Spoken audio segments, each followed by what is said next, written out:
saying we're staying at home, but you are here. Good to have you with us this morning. Before I open up God's Word, I have a statement that I want to read for you that comes from Pastor AJ and the elder team. It says this: as we continue to celebrate what God has done and what He will continue to do through the ministry of Rocky Mountain Church, Pastor AJ has expressed a focus on building unity as a church. Fighting for unity is something that we believe as a staff and elders is important for the future of Rocky and the discipleship of our people. That being said, one of the goals we have over the next year is to strengthen the core of Rocky. You are the core, our people. We are thankful and honored to do life with you, and we look forward to the coming years ahead. One of the main ways we hope to strengthen Rocky is to bring our people together as one united front. Right now we have two services in which it feels like there are two separate congregations. We are thankful for this, but want to ask the question, is it the best? Does this service format help meet our goals as a church? Leaving one last question. What would it look like to unite both services into one?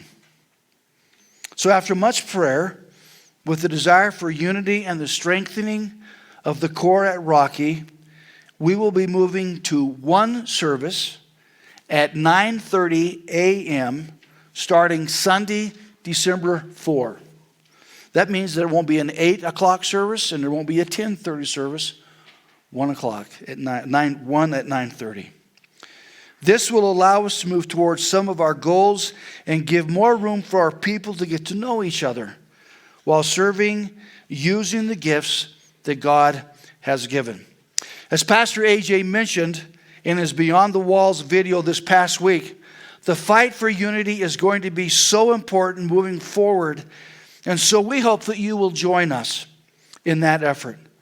There are some exciting days ahead, and we ask you to continue to pray for our staff and elders, our volunteers, those who serve, as we seek wisdom in navigating the future of Rocky. So are you with us? Yeah. One service. 1 at 8, not 8 o'clock, no more. 10:30, no more. 9:30. What day? December 4. December 4. All right, here we go. This past couple weeks ago, Rob Murdoch and I were sitting in the coffee shop talking about life, and he told me a story that he had seen, something he had seen a week before at the same coffee shop. There was a family there that was getting, obviously, some coffee, and they had a little child with them. And he wanted something specific to eat and drink. And his mom and his dad said, no, we're getting you this. And he said, well, I don't want that. I want this. And they said, no, you're getting this. You can't have that. And so he went over to the counter where all the food is. He says, I want that. And they said, no, you're having this. And this little child, from what Rob said, he just kind of stomped his feet and said, I never get what I want. Now we hear that and we laugh at that. And we would certainly never do that, would we? Never. We're just more sophisticated in the way we do it. We don't stomp and we don't raise our voice. We do it in a different way. And we're going to look at that as we look at the whole idea of what it means to be, you ready? Content. We're looking at the whole thing from Proverbs, the idea of contentment. You see, finding contentment, this is an important statement, finding contentment in an entitlement age is a challenge. When was the last time you made a demand for what you wanted? Well, you didn't stomp your feet, you didn't raise your voice, but there was a subtle communication, maybe to a loved one or to someone that you knew, that there was a demand. And what happens when we make demands like that, it has an impact upon our soul that's harmful at best. Discontentment, or contentment actually, as Webster defines it, says it this way: it's a state of happiness and satisfaction. Mr. Webster was not adequate in explaining what it is. It's more than that. And we're going to look at that whole idea.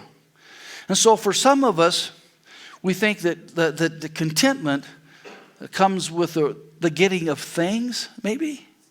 For example, on Friday, we were down in Loveland for a doctor appointment, and well, I just had to go to my favorite store, which just happens to be Home Depot. Yeah, and so the reason we went there is because we had a light in our bathroom that went out. It's one of those LEDs that you have to. It's a certain kind of light, and so I went in there. Deb stayed out in the car, and I thought I'm just going to be in there real quick. I'm going in, I'm going to come out. Not going to take much time. Whew, not true. So I walk in, and this is the time of the year where all of the eye candy is in front of you. You walk down the aisles, and it's packed with stuff that you need. I mean, there were things in there that, for example, as I looked, they had a really good price on some tool parts that I use for my Milwaukee tool. I thought, I need that. And so I grabbed it and put it in my arm, along with the light. I had gotten the light. I needed that. And then I walked a little bit further, and there was an extractor that takes out a damaged screw. Oh, I needed that. And so I grabbed that and put that in my arm. And then I'm looking, as I'm walking down, all this eye candy is just reaching out to me. You need this. You need this. You need this. And I began thinking about the message that I'm going to be preaching today. And I put the drill bits back. I kept the light. I kept the extractor. But it's going in a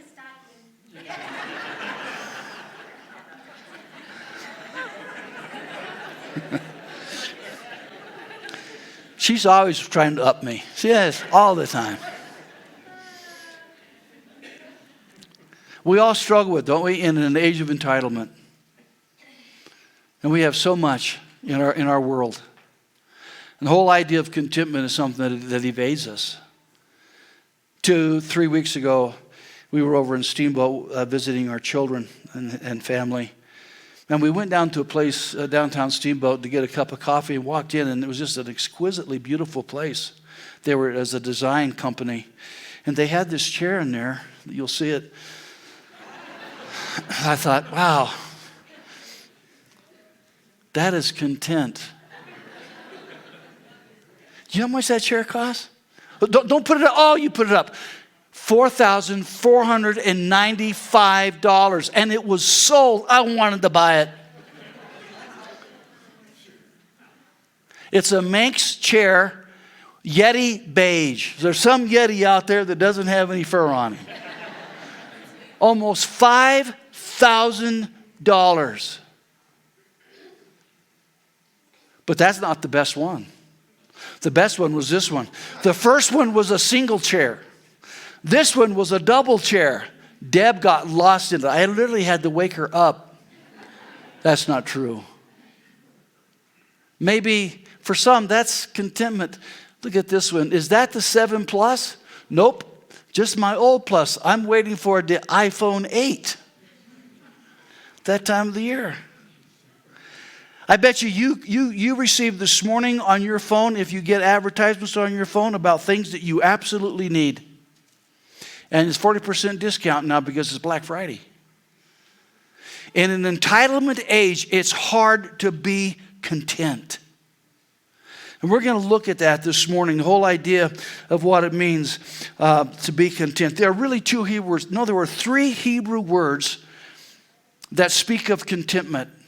Many of them are found in the book of Proverbs, in the series that we're finishing out today. The first Hebrew word is ya'al, and it means to accept and embrace. It means it's something that comes your way, you accept it, and you embrace it. That's contentment. Another word, Hebrew word, is salev, and that is, it's an inward quietness. It's something where the soul stops screaming and it becomes quiet because it's satisfied. So you put them together And you have the contentment, therefore, is a choice to accept what God has given to you, what He's brought into your life. And when you accept that open-handed, not with a clenched fist, but with open-handedness, there's a quietness that invades your soul and puts your soul at ease. And it's no longer shouting and screaming. If you've ever lived around a dog in a yard in a neighborhood that continued to bark, if you lived there long enough, you know that your ears became deaf to the barking of the dog because you became familiar with it. When your soul starts shouting, you listen to it long enough and it continues to shout, there comes the danger is your soul. You're certain that the shouting is no longer heard. And we look at quietness today from the book of Proverbs. There's just a lot of places where it speaks of it. So what I'm going to do this morning, I was going to walk you through, I'm just going to read some book out of the book of Proverbs. I'm going to trust that God will use this just to wash over your soul. And if your soul this morning is shouting out of discontentment, my prayer is that it will just become quiet. Let me read them for you. The first one is Proverbs 1:32 and 33. That'll be up on the screen as well. For the simple are killed by their turning away, and the complacency of fools destroys them. But whoever listens to me will dwell secure and will be at ease.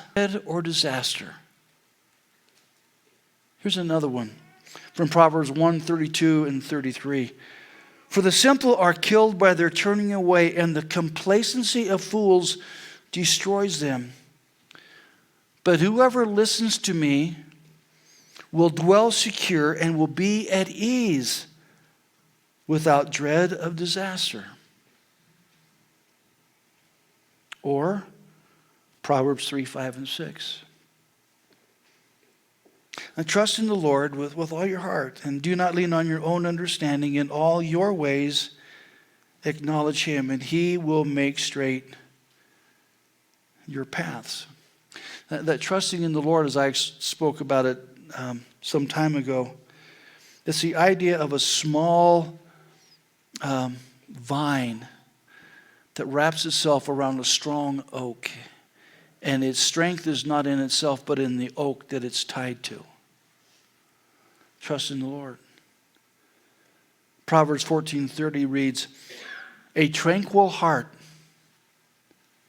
a quiet heart, a heart at ease, a heart at peace gives life to the flesh, but envy makes the bones rot. Wow. Proverbs 15 says, better is a little with fear of the Lord than great treasure and trouble with it. Better is a dinner of herbs where love is than a fattened ox and hatred with it. My translation of that, better to have beans and water than a sirloin steak. Beans and water where there's peace, and a sirloin steak where there's hatred in the home. What's better? How about this one from Proverbs 19:23? The fear of the Lord leads to life, and whoever has it rests satisfied. He will not be visited by harm. Rests satisfied, content. Just content. Proverbs 23 says this. I love what it says. Do not toil to acquire wealth. Be discerning enough to desist. And the word for desist means to stop striving after. To pull back. When your eyes light on it, it is gone. For suddenly it sprouts wings, flying like an eagle toward heaven. You know what happens. There's something that you want, and you'll make every way possible to get it. You finally get it, but it loses its flavor over time. It's like the brand new car that you purchased that you just had to have. And oh, the smell was wonderful. But after your kids have been in it for a while, and the McDonald's wrappers are on the floor and potato chips, and all of a sudden the smell is gone. And guess what? That payment comes around. You see it, it lights upon you, but it's gone. Wow. Proverbs 30, verse 7 and 9 says, 2 things I ask of you, deny them not to me before I die. Remove far from me falsehood and lying. Give me neither poverty nor riches. Feed me with the food that is needful for me, lest I be full and deny you and say, who is the Lord? Or lest I be poor and steal and profane the name of my God. Solomon is saying, help me to be the type of individual that is at ease and relaxed and grateful for what you give to me. So let me ask you this morning, do you have a soul that's quiet and at ease? Or is there a ripple effect, a tsunami in your soul that's saying, right now, even as I ask you the question, there's something that's poking at your soul. Or maybe you're absolutely you're at peace. Your soul isn't barking, it's just quiet. We can learn from you. Let me give you a biblical example of one whose soul was in an uproar. There was a tsunami taking place in his soul that was not good. Turn to 1 Kings chapter 21. 1 Kings 21. There are 3 characters in this story. The 3 characters are Naboth, who had a vineyard, Ahab, who was the king who wanted the vineyard, and Jezebel, his wife, who made sure that Ahab got the vineyard. Here's the story, starting in verse 1. Now Naboth the Jezreelite had a vineyard in Jezreel, beside the palace of Ahab, king of Samaria. And after this, Ahab said to Naboth, give me your vineyard, that I may have it for my vegetable garden, because it is near my house, and I will give you a better vineyard for it. Or, if it seems good to you, I will give you its value in money. But Naboth said to Ahab, the Lord forbid that I should give you the inheritance of my fathers. And Ahab went into his house, vexed and sullen, because of what Naboth the Jezreelite had said to him. For he had said, I will not give you the inheritance of my fathers. And he lay down on his bed, turned away his face, and would eat no food. But Jezebel, his wife, came to him and said to him, why is your spirit so vexed that you eat no food? And he said to her, because I spoke to Naboth the Jezreelite and said to him, give me your vineyard for money, or else, if it please you, I will give you another vineyard for it. And he answered, I will not give you my vineyard. And Jezebel, his wife, said to him, do you now govern Israel? Arise and eat bread, and let your heart be cheerful. I will give you the vineyard of Naboth the Jezreelite. Stop for a moment. What was it? There's something that he wanted. Ahab wanted this vineyard because it was close to his house. But Naboth was the one who owned it. So Ahab demands that he gives it to him. He says, I won't give it to you. So there's something that he wanted, but he didn't get. And because he didn't get it, his spirit was vexed within him. That word vexed means he pouted. Get the picture. This is the king. And Jezebel says, hey, you're the king, you're the governor. He goes into his bedroom, lays on the bed, turns to the wall and pouts. Jezebel comes in and says, what in the world are you doing? Any of you ever pouted because you didn't get something that you wanted? I'm going to pick on guys for a minute because I is one of you. You ever pouted, sir? You know what I'm talking about. Even as I speak it right now, you know exactly what I'm talking about because it happened this week to you. You wanted it, she said, no, you can't have it. And you may have even gone into your bedroom, turned your back and faced the wall and pouted. Or maybe you played the safety card. You know what the safety card is? I played it this week. My bride comes to me and says, it's Christmas, it's time to put the lights up. Oh, man. That means I have to go up on the house, not the lights. I said, so I played the safety card. I said, honey, you know, I'm 67 years old. And if I have to climb up that ladder and get on the roof, who knows, I might fall off, break my neck. Who knows what's going to happen? Is this really a wise thing to do?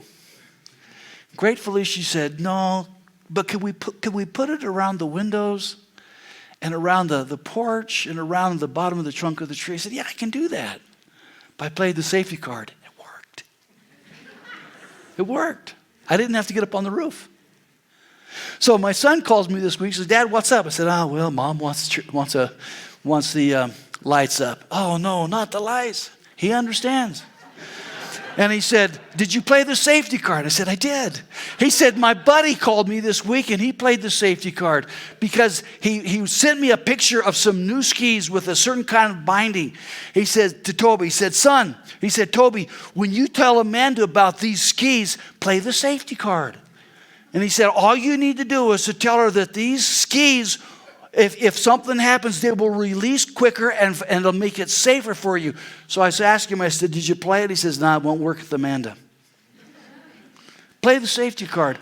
What was Naboth doing? Naboth was not going to give Ahab the garden. Ahab, being the king, says, what's up with that? Why can't I get it? So instead of addressing it, he goes to his room because of a spirit of entitlement. Maybe if I get vexed in my spirit, that means that the soul becomes in an uproar, and Jezebel comes to his rescue. You know what she does? If you read the rest of the story, she says to Ahab, go out and find 2 worthless men. How would you like to have that as a title, fellas? You worthless scum that you are. Go find 2 worthless men, sit down beside them at a dinner, and then have them say something about him, about Naboth, so that they could take him outside the city and kill him. That's exactly what they did. And he got what he wanted. You see, the soul can become stirred up, just like it was with Ahab. It just got stirred up and began to scream. So let me just take you through some principles. 2 things we're going to do. We're going to look at contentment thieves and contentment protectors. A contentment thief is one that will ensure that you will have a soul that will continue to shout. You want your soul to shout? Do these 3 things. Here's the first one. Cling to the unbelief that God is not enough. You hold on to that. And you just feed your soul that unbelief, that lie that says God is not enough. And your soul will begin to shout. There's a second thing you can do. Convince yourself that someone else is enough. If I only had that relationship with him, if I only had that relationship with her, convince yourself that someone else is enough. And the volume of your soul will go up. Third, cultivate the lie that says stuff is enough. If I only had, you fill in the blank. Is that really going to satisfy you? Oh, it might be for a while, but will it really satisfy you? The founder of David C. Cook wrote years ago after he had lost 2 sons to cancer. He wrote a book. And on the front of the book was a picture, was a subtitle, Never Seen a Hearse pulling a U-Haul. Can't take it with you. So you want your soul to shout? Cling to the unbelief that God is enough. You hold on to that. Or convince yourself that someone else is enough. Or cultivate the lie that stuff is enough. The bottom line to that, discontentment is the result of loss of gratification fueled by a spirit of entitlement. Family, if you want a soul that's not at rest, if you want a soul that's in turmoil, you walk down that aisle and the volume will continue to rise. And here's the danger. It'll get to the point where it's been so loud for so long, your soul becomes deaf to its cry. And you will cease to hear it. That's a thief to contentment. Now, what's a protector of contentment? What can we do to ensure or sustain a quiet soul? Here are three of them. Cling to the belief that God is enough. It's the antithesis of the first.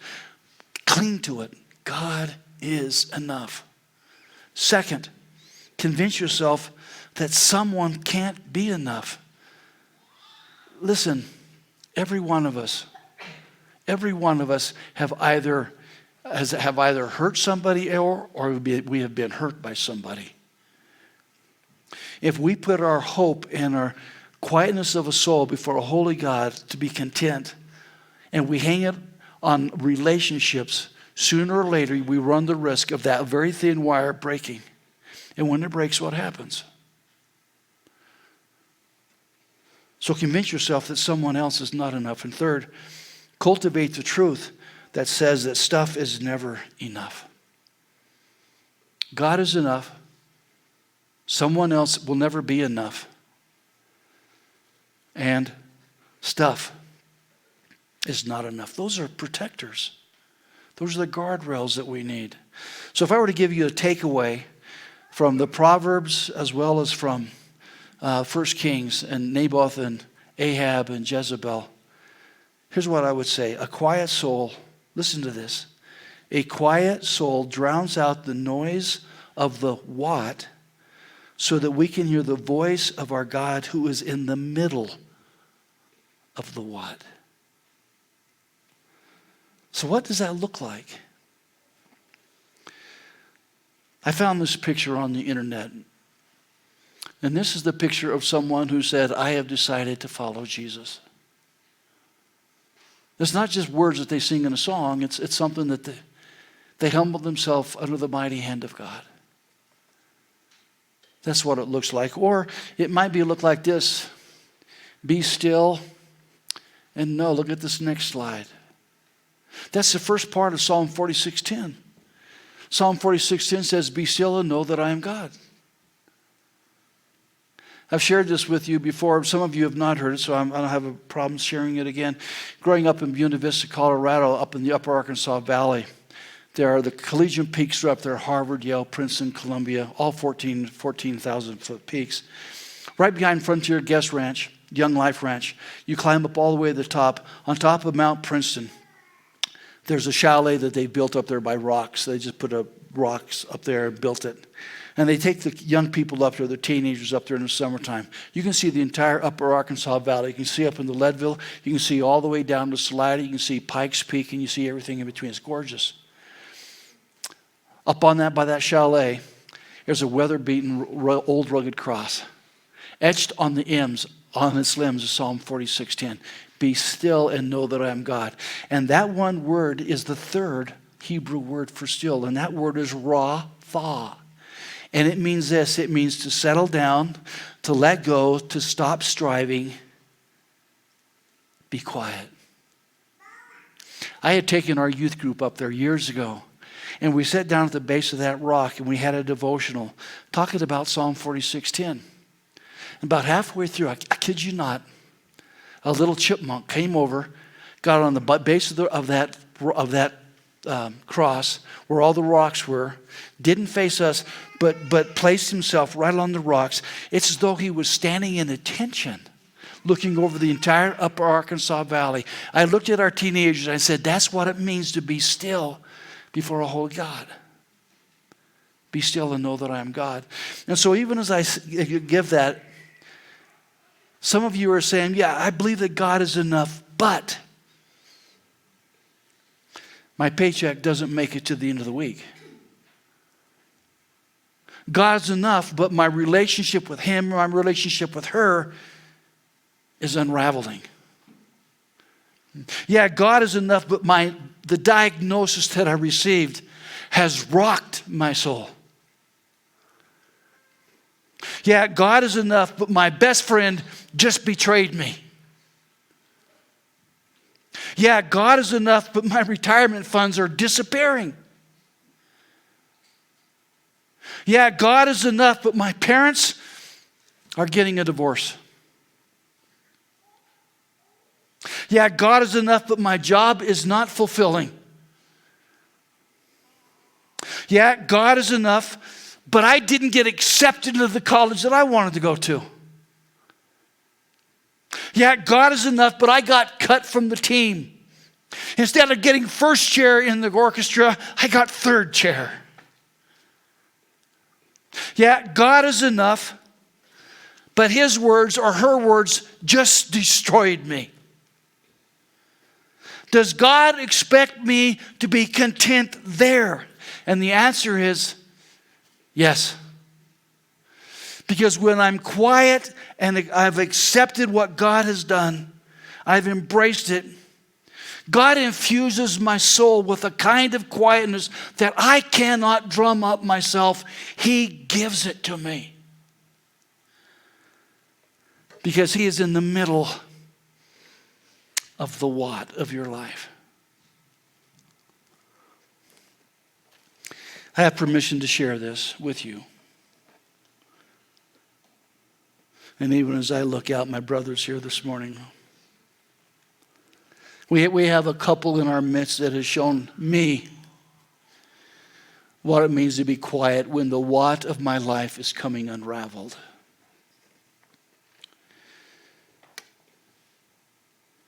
This special lady here,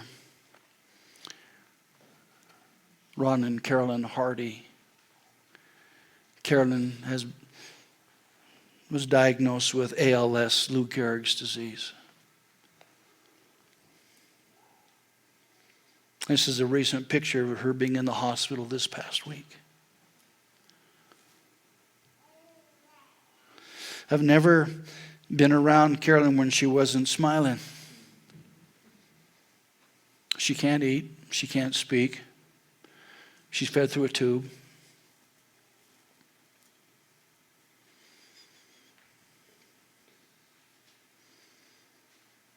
Has been given a diagnosis that perhaps less than a month to live.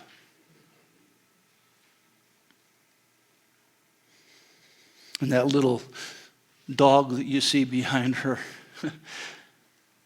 some friends gave her that to her from their friends from Japan. They serve Christ in Japan for 30 plus years.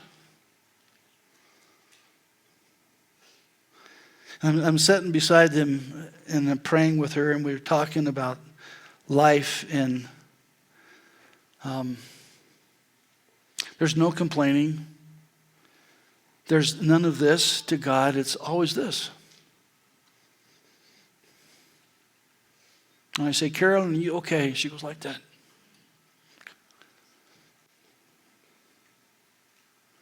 You see, we can talk about contentment. They're living it.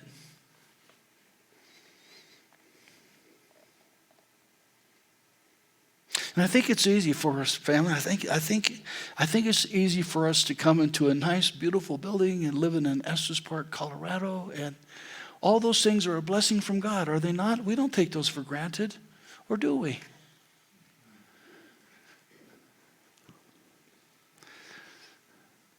Contentment for your soul and quietness for your soul is not something that's pie in the sky. It's not something that we say, well, that's nice to talk about in church, but I don't know if I can ever attain to it. Your soul and my soul will only be content when I choose to be still and know that He is God. I accept what He has brought into my life. I embrace it. And God floods my soul with quietness because I am content in Him. I don't know where you are this morning. I don't know what's going on in your life. I don't know if there's a tsunami in your soul taking place right now. But I know this, that God has given us a couple in our midst to show us what it means to live contentedly in the what of life when it's seemingly all unraveling. But He is in the what. Would you pray with me, please? Father, even as we listen to the message and we read your word, we try to get our arms around it. Maybe some of those, God is enough, but maybe they touched some souls here this morning. And I'd ask, Father, that at the end of the service, if we could help them, if we could come alongside them and pray with them, whatever it might be, we'll have some folks over by the cross that would certainly do that. But God, maybe this message is for each of us individually. And maybe in the quiet chambers of our heart, there's some things going on. Maybe it's financial. Maybe it's relational. Maybe it's physical or emotional or mental. Lord, who knows? Only you do. May we be a people who believe that God is in the middle of the what. And I'll rest there. Be still and know that I am God. We rest there. Father, the spirit is willing, but the flesh is weak. Only you can do it in us. In Jesus' name, amen.